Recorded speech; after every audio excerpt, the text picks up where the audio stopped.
Hello, welcome to Return to Self. My name's Alana, and if we haven't met before, then it's lovely to meet you. Now, today we're talking about part psychology, why your mind isn't just one voice, and how understanding these different parts of yourself is a core aspect of inner child and shadow integration work. For those of you who have an interest in psychology, you might associate part psychology with IFS, which stands for Internal Family Systems, for those of you who aren't aware of it.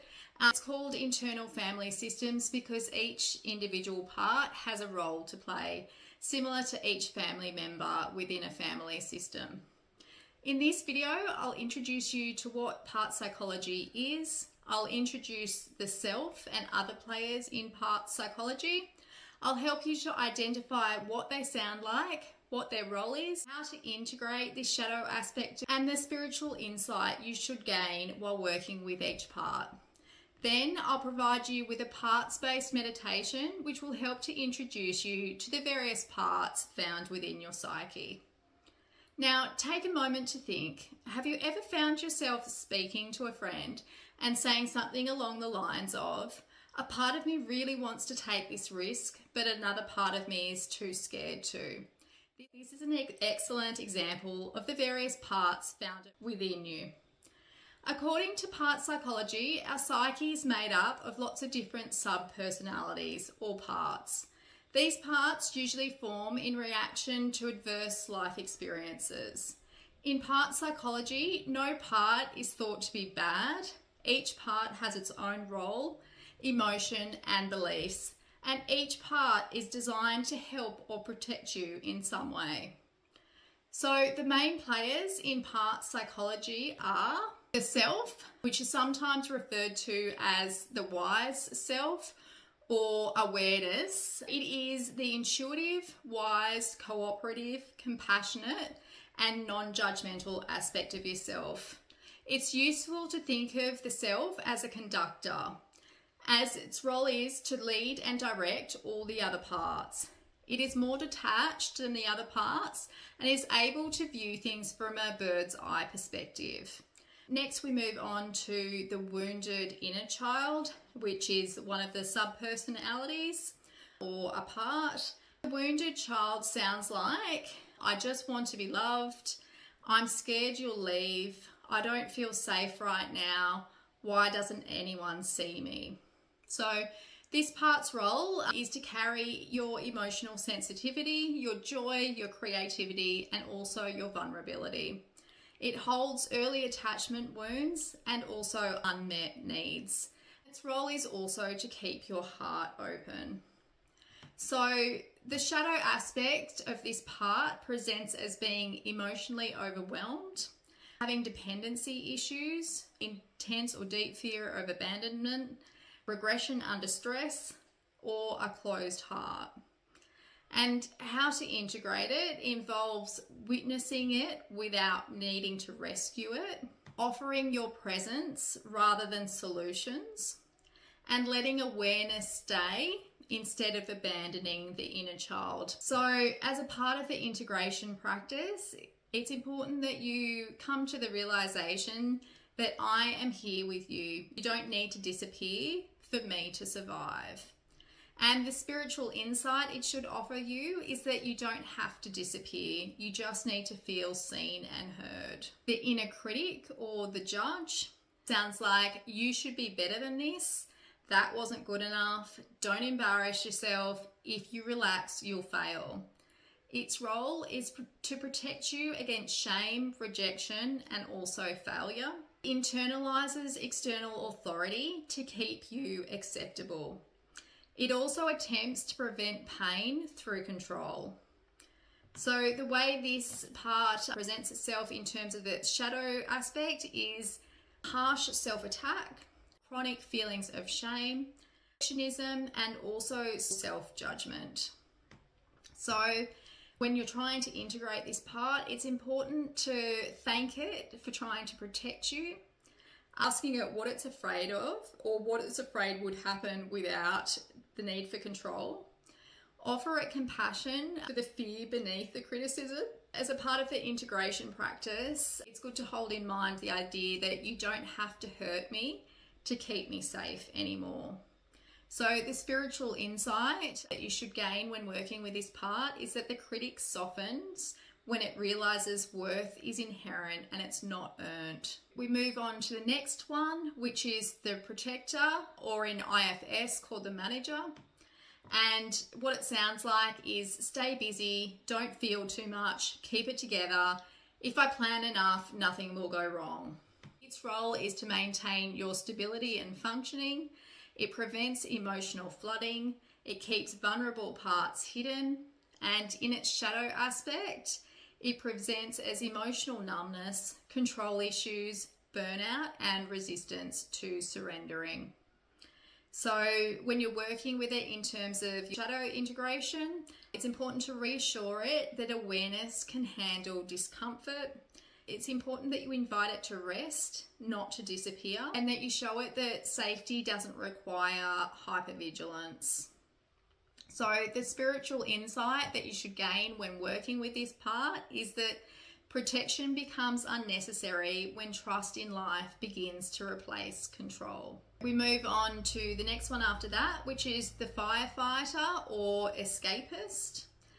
And it sounds like do something to distract yourself, anything to stop this feeling, one more drink, scroll, binge, etc. Its role is to provide emergency relief from emotional pain. It interrupts overwhelm when other parts have failed, and it also keeps the system from collapsing. So in terms of its shadow aspects, it can come out in the form of addictive behaviours, dissociation, self-destructive cycles, and spiritual bypassing. So to integrate this aspect of yourself, it's important to address the pain it's trying to extinguish. It's important to offer compassion rather than judgment. And it's important to slow the system enough for awareness to enter.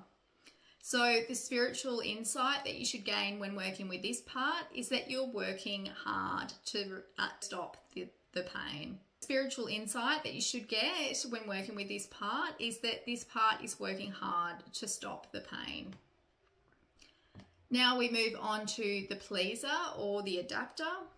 And the pleaser sounds like, what do you need?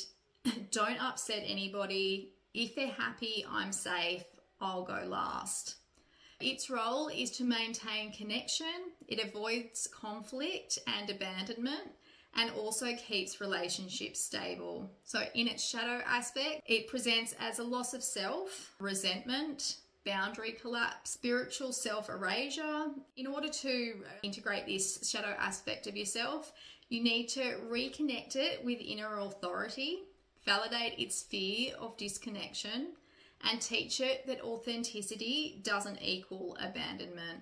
The spiritual lesson that you should learn when working with this part is that I can belong without disappearing. Moving on to the next one, which is the rebel or the warrior. And what it sounds like is no one tells me what to do. I'll burn it down before I submit. I refuse to be controlled. Its role is to protect autonomy and truth. It holds anger and boundary energy. It defends against domination or suppression. In its shadow aspect, it can be destructive. It can create sabotage in your life. It can also create chronic opposition and inability to receive support. To integrate this aspect of yourself, it's important to honor its strength and clarity. It's important to distinguish boundaries from walls, and it's important to channel its energy into conscious action. So the spiritual lesson that you should gain from this is that your power doesn't have to destroy to be real. So now we're just going to move into a meditation, meet the individual parts found within you. Just starting, if you can, to find a comfortable position. You may like to close your eyes or soften your gaze. Take a slow breath in through the nose and a gentle breath out through the mouth. Let your body settle.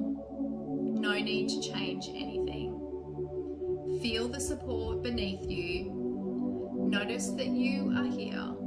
There is nothing to fix, nothing to achieve, just awareness arriving.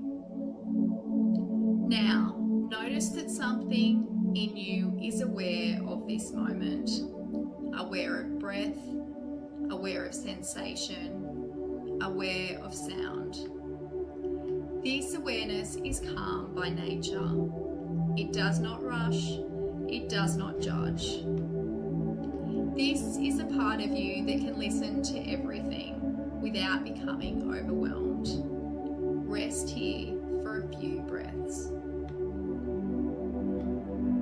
From this place of awareness, gently notice you are not just one voice inside. You are a community. Different feelings, different impulses, different energies, all moving within the same field of awareness. Today, we're not here to change any part of you, only to meet them with kindness. Now, gently invite your awareness to notice if there is a younger part of you present, a part that feels tender, emotional, or sensitive. You don't need to see an image, you just need to sense the energy.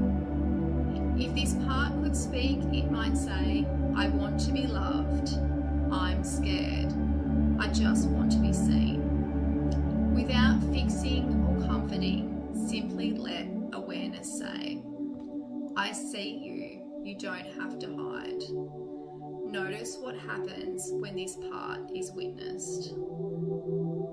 Bringing awareness to a part of you that works hard to keep things together. The planner, the controller, the one who says, stay strong. If this part had a voice, it might say, don't fall apart, stay busy, I've got this. Gently acknowledge it. Thank you for trying to protect me. Notice how it feels to be appreciated rather than resisted. Now, notice if there is a critical voice present. The one that evaluates, the one that corrects, the one that pushes. You don't need to agree with it, just listen to it. If it spoke, it might say, you should be better, that's not enough, don't mess this up. Instead of pushing it away, gently say, I know that you're trying to keep me safe.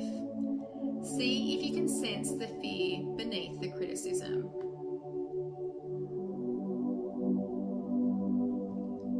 Now, notice if there is a part of you that wants to escape discomfort, a part that reaches for distraction, numbing, relief. It might say anything to stop this feeling.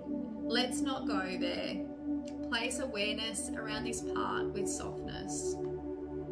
I see how much you want the pain to stop. Let it know it's not in trouble.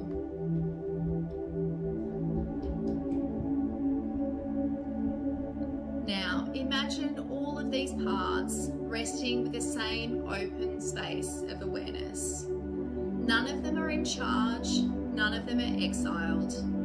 Awareness is holding them all, like the sky holds the weather. You are not a single part, you are the space that allows them to exist. Rest here.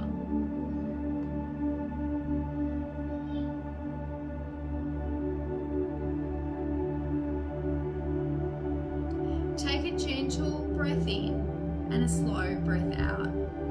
Know that these parts don't need to be forced to change. They soften naturally when they are seen. When you're ready, slowly return. Wiggle your fingers, and when you're able to, open your eyes.